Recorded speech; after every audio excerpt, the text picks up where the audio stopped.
Microfluidic platform is of potential to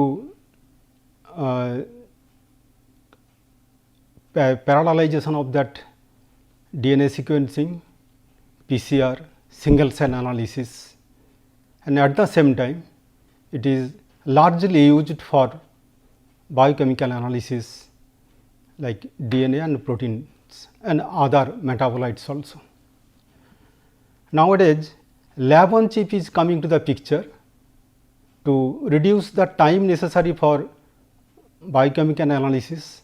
At the same time, it can integrate the different discrete steps in one platform, by which we can study that several parameters in a short period of time. So, in all the fields, we are utilizing that fluid flow of microfluidics for all the experiments. In this lecture, we shall go through that how that PCR means polymerase chain reactions for DNA analysis and microarray technology are adopted in microfluidic platform to assay that gene analysis, particularly for gene expression, then mutations, etc. So, first we shall go through that in which way we have designed that the gene analysis. First, we shall go through that from cell or starting material is say single cell or maybe a cell mass like tissue. From that we have to extract nucleic acid, either DNA and RNA by solid phase extraction. Then we shall go for polymerase chain reaction. Why polymerase chain reactions? Because it helps to multiply that DNA to a large quantity by which we can measure. From polymerase chain reactions, we can go for DNA sequencing and DNA microarray, but in that lecture we shall not go for DNA sequencing, mainly DNA microarray, and how that polymerase chain reactions will be integrated in that lab on a chip platform, by which we can get that readouts like the how much DNA is there or what are the DNA expression level of the cells, all those things we shall go through it. So, how that your starting material is say cells. So, in any of the following methods will be adopted for cell lysis, maybe thermal lysis, ultrasonic lysis, electrical lysis or mechanical lysis. More or less all these processes are adopted in microfluidic platform. Then after cell lysis, DNA and RNA should be extracted. In that extraction process, generally that solid phase extraction principle is adopted, by which the DNA RNA will be absorbed in the absorption particle like silica particle at pH 7.5 at high ionic strength, and it will be eluted at buffer of low ionic strength around pH 7 to 8.5. After that extraction, that DNA will be flowing through the fluidic channel to that PCR platform. So, what is PCR? PCR is a polymerase chain reactions by which we can amplify the DNA fragments for analysis like say cloning, sequencing, pathogen detection, genotyping, etc. So, basic steps of polymerase chain reaction is that, so you have a DNA template, then the polymerase chain mix means solutions contents that primers, one is forward primer, another is reverse primer, then Taq polymerase, then all the nucleotides ATGC deoxyribonucleotides in a PCR tube around say 20 microliter volume. So, principle is that first you have to denature that DNA to making a single stranded at 95 degrees centigrade, stand separates. Then that primers, forward and reverse primers will anneal with that your DNA strands. Then after annealing, the DNA polymerase will extend that primers to that end of that DNA. So, from one DNA we will be getting 2 DNA. Again that same type of cycle is going on. In that way around 20 to 30 cycles it will be run in that thermocycler, and you will be getting enough DNA by which we can detect. Detection method may be a gel, may be a capillary electrophoresis. So, for this method you need at least say 10 to the power 11 molecules of DNA or more than that, by which it can be detected either fluorescence method or by agarose or polyacrylamide gel electrophoresis method. And if we want to go for RNA detection, then we have to isolate that messenger RNA, means which are say we are looking for DNA expression level in a cell or in a tissue, then you have to isolate that like nucleic acid which contains DNA and RNA. From that you have to isolate that oligo DT column, that messenger RNA, then you can get that messenger RNA. So, you can do that messenger RNA, it will be converted to DNA by using reverse transcriptase. So, in that process, for the if you want to do PCR using that messenger RNA to DNA, then PCR, it can be done by two ways. One is, first is your single step process, second is your two step process. In single step process, in the mixture messenger RNA, reverse transcriptase, DNA polymerase, buffers and DNTPs, then you give sequence specific primer, by which in one step that a PCR reaction will be going on. And if we go to two step, then first you give oligo DT, by which you will be getting that specific generation of full length cDNA from poly A tail, then you give sequence specific or random primer, then that polymerase chain reaction will be going on, then you will be getting that enough DNA. So, how to analyze this PCR product? PCR product could be analyzed by slab gel using agar gel or polyacrylamide gel. This is demonstrated here, like your PCR product is say 900 base pair. So, you give a ladder, then you give that your product, you will be knowing that what is your base pair of that PCR product. To know that what is that gene of interest or sequence of interest, you are looking for the PCR product. And this it takes about time around say 15 to 20 minutes.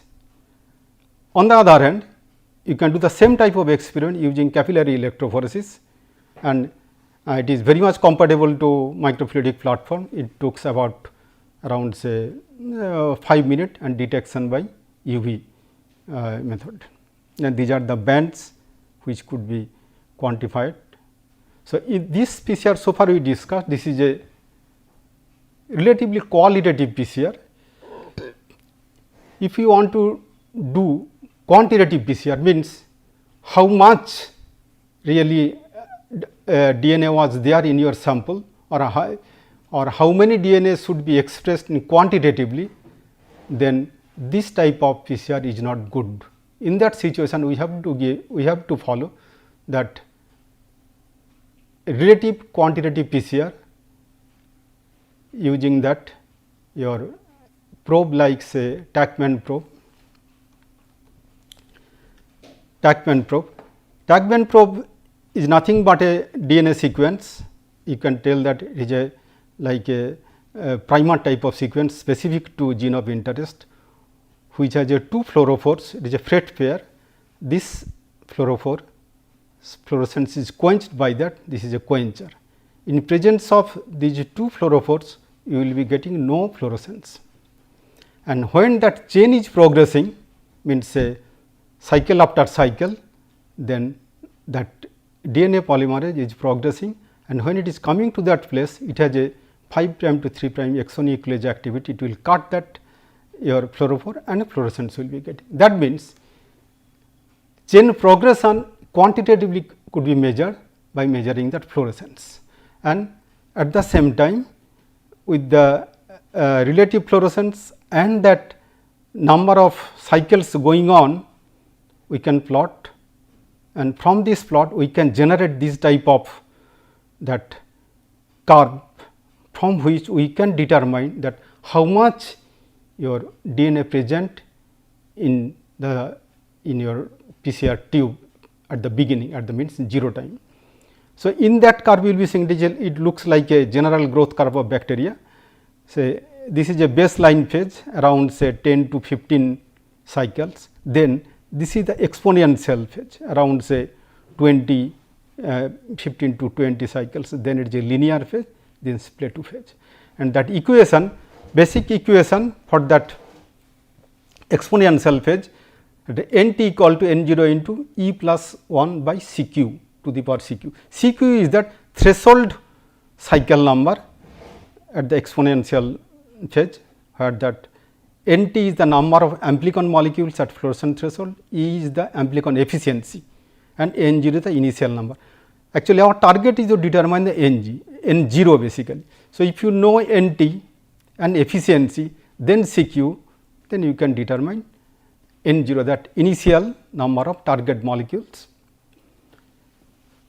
But we cannot get absolute number, always we have to compare with a known gene which should be multiplied using that relative quantitative PCR, then we can making a standard curve and you can determine that how much your DNA of interest is there.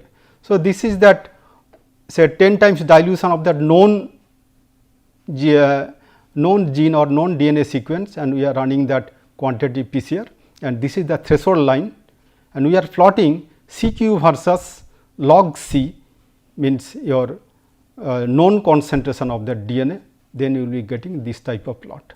And from this you can determine, these are 2 points are unknown, that determine that what will be your n 0 value, means initial DNA concentration. So, means from that, if that efficiency is near about 100%, the slope will be around minus 3.32, and on principle if it is 100% efficiency, one molecule of DNA will be multiplied to 10 times within 3.32 cycles, means log 10 base 2 equal to 3.32. So, from this standard curve we can know that n 0 value of that unknown DNA sequence. Most real time PCR gene expression studies involve comparing the amount of one genes, that is targets amount transcript in a cell, then another genes. So, it is relative, means quantitation. Can we do PCR by which we can quantitate absolutely?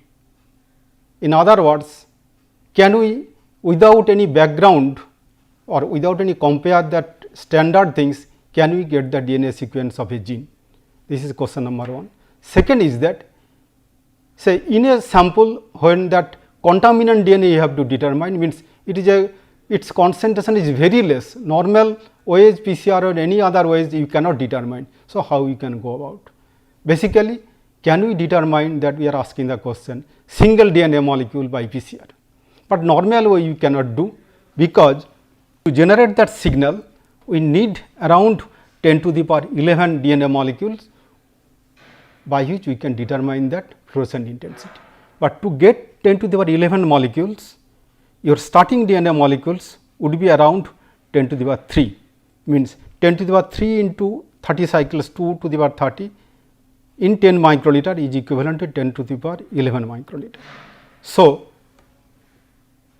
normal way we cannot do PCR of single DNA molecule. So, how it could be done?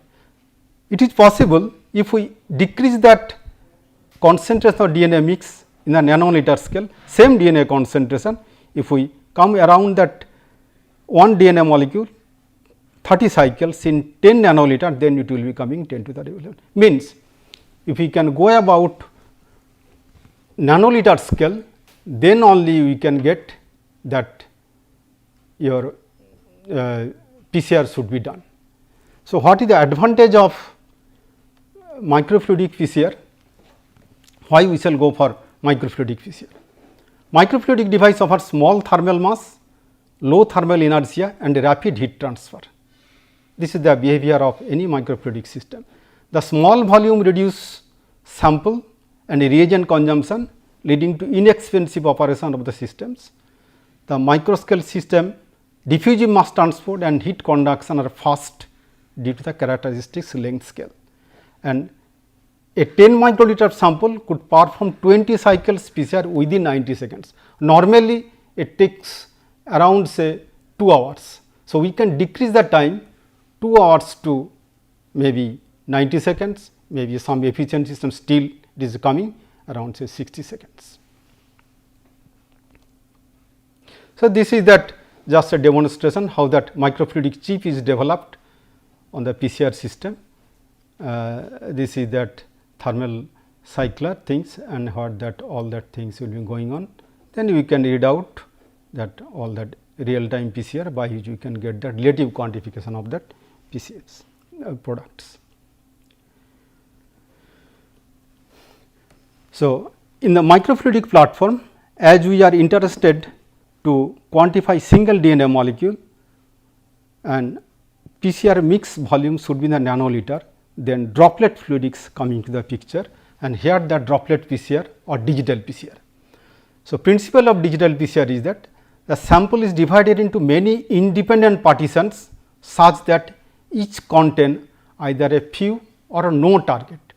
So, droplet should be in such a way that droplet volume either it have a one target or no target. The distribution of the target sequence in the partitions can be approximated by the Poisson's distributions, and each partition acts as an individual PCR microreactor, and partitions containing amplified target sequence are detected by fluorescence method normal by using that confocal microscopy or fluorescent activated cell sorting instrument.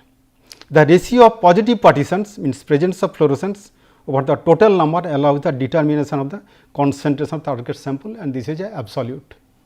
You have not to compare with any standard things, and as it is a all or none phenomenon means one droplet will be giving a signal which is positive and another droplet which have nothing or no signal, that will be 0 means 0 1, that is why droplet PCR is another name is your digital PCR.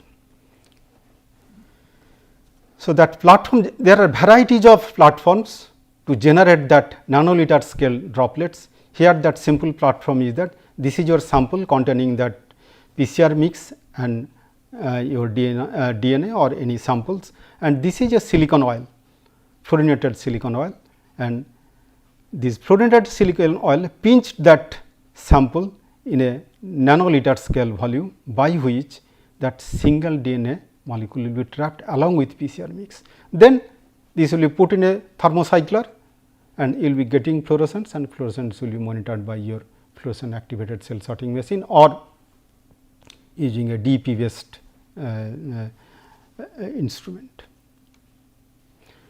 And that whole that setup is integrated in a lab on a chip platform. This is the platform, it is grown up figure is here, that this is the T junction where that micro droplets are formed and thermocycle, then it is monitored by that your CCD camera going to the computer, and you will be getting a positive signal.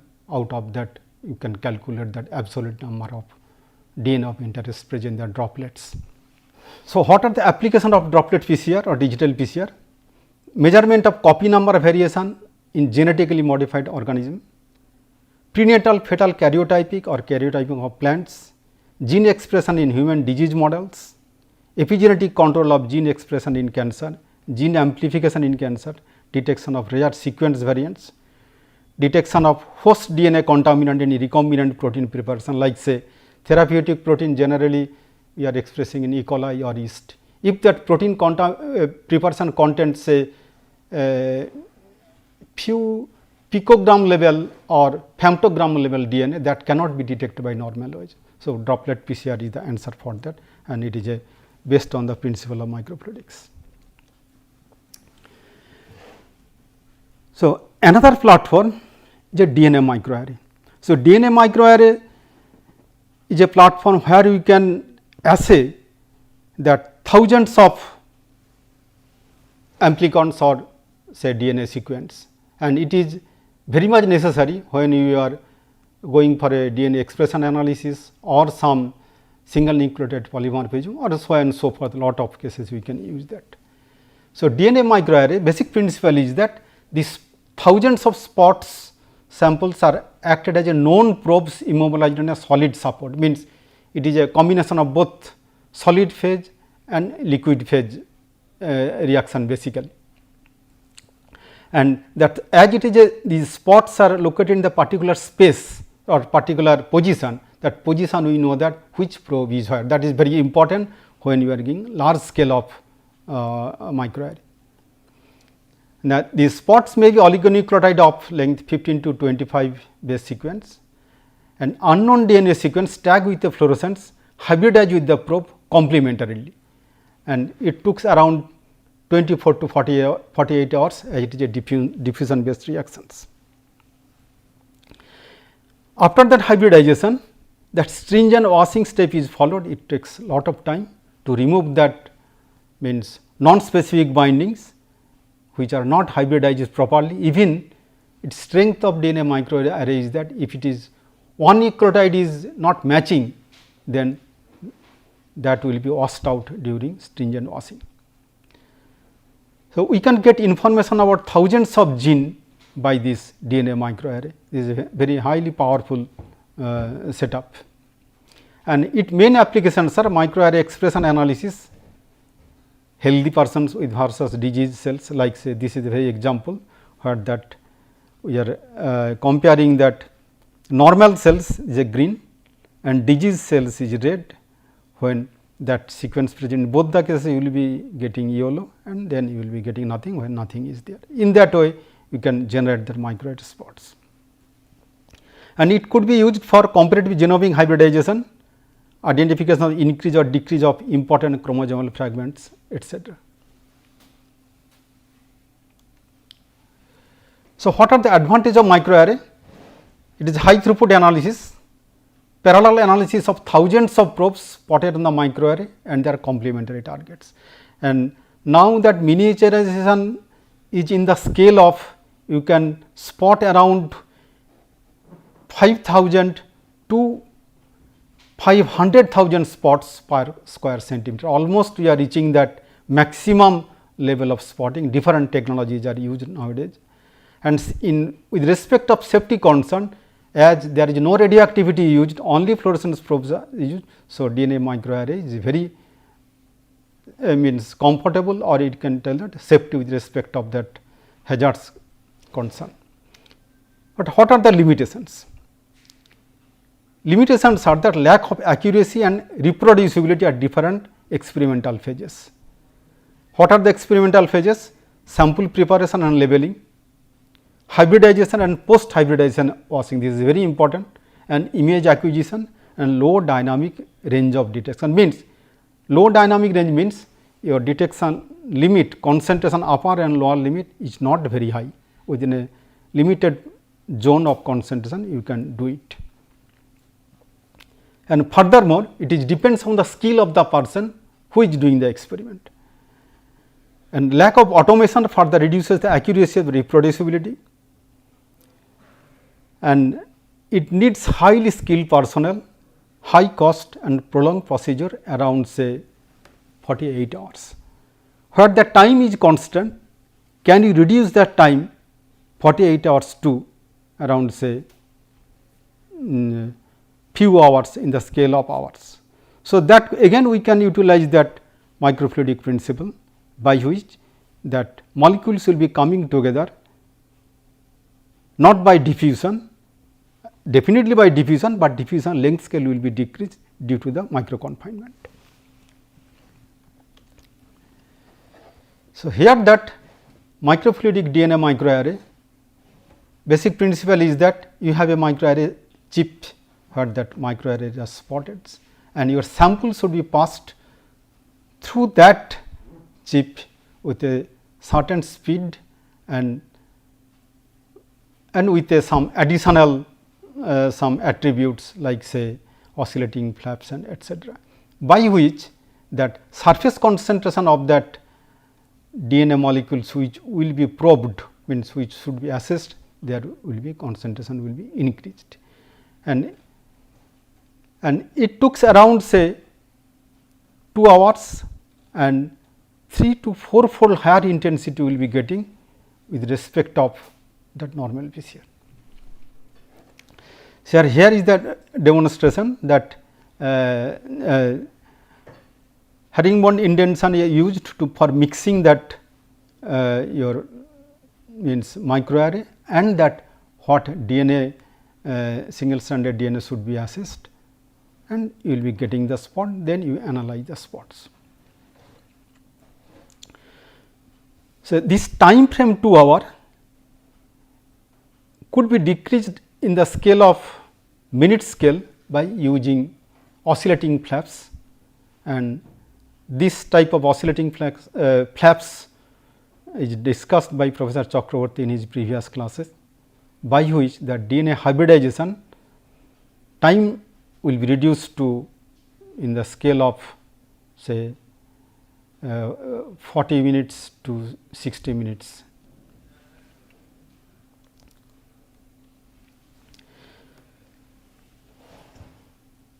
Now, we are coming that lab on a chip platform, starting from that sample preparation to readouts like say maybe your microarray readouts, or if you look for that PCR products in one platform. So, this is an example where we are looking for single nucleotide polymorphism in samples. So, here you are giving that biosample like say blood. So, lysis buffer, then mix, then PCR reagent, this is a mixing chamber, and this is the PCR area where that thermocycling is going on and your DNA is amplified, then probe dyes, then again mixing, then it is your microarray. So, whole these platforms, extraction, amplification, detection in one platform, that is that lab on a chip, which can detect a sample within a say 15 to 20 minutes, starting from incorporation of the samples to get that read. This is microarray based system. Same type of system can be adopted another lab on a chip platform, where that your PCR mix here means PCR sample, then it is passed through one capillary electrophoresis, and using that capillary electrophoresis you can do that PCR product means qualitative detection of the spots, and that can be adopted for DNA sequencing also using Sanger's methods. So, using as we have discussed that microarray technology for DNA, that is the common principle of any other type of array technology. So, in our lab we have developed protein array, particularly lectin array for detecting that glycoproteins. In some disease cases that glycosylation pattern of proteins are changed. So, if we can assess that what is that glycoprofiling of that sample using that lectin array, we have to have an idea of that what is the status of the samples. So, we have developed that lectin microarray, principle is same here, that lectin microarray where we have spotted 17 types of lectins of different sugar binding pockets, and each of the spots containing 12 spots around say 122 micrometer diameter.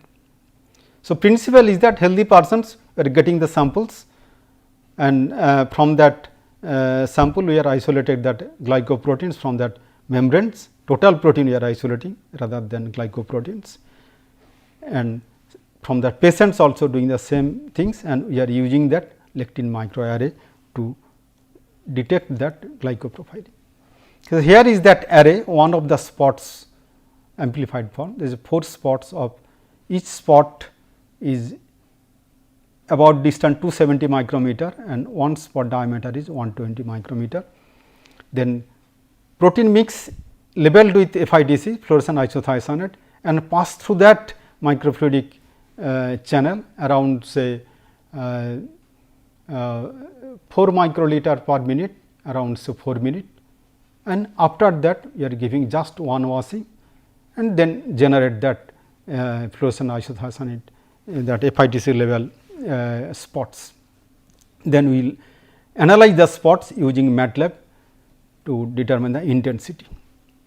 So, what you are getting these type of results, this is healthy persons, this is type B gastritis, this is gastritis adenocarcinoma and type C, and you see that these are the red indicates that that is highly increasing value, then yellow indicates that moderate value, and then green indicates little high. With this color coding, we can have a glycoprofiling of the 3 types of patients disease status with respect to healthy control, that what is there means glycosylation status of the protein. These are the all 17 lectins of different means your sugar binding activity. So, in that way we can utilize that microfluidic principle to reduce the time of experiment, say 5 minutes to 10 minutes to get that result. Now, question arises, at what situation that microfluidic technology will be used, particularly country like us. I think that in the 3 situations we can utilize this microfluidic technology for biochemical analysis. First point is that when that sample volume is very less or concentration of the sample is less, like say amniotic fluid or say cerebrospinal fluid or say neonatal sample, where you have to analyze very few microliter or nanoliter of samples.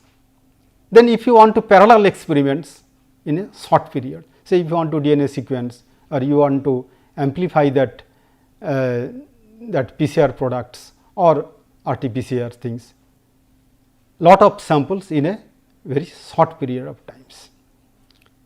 And lastly, if you want to have a rare sequence, if you want to detect within a very short period, say particularly say disease detection in remote places where that not enough facilities are there, where you can use this type of strips like things or lab on a chip type of things, where you can detect 2 or 3 type of disease together, means multiplexing, that could be detected. So, these are the situations where we can utilize this type of microfluidic platform. Okay.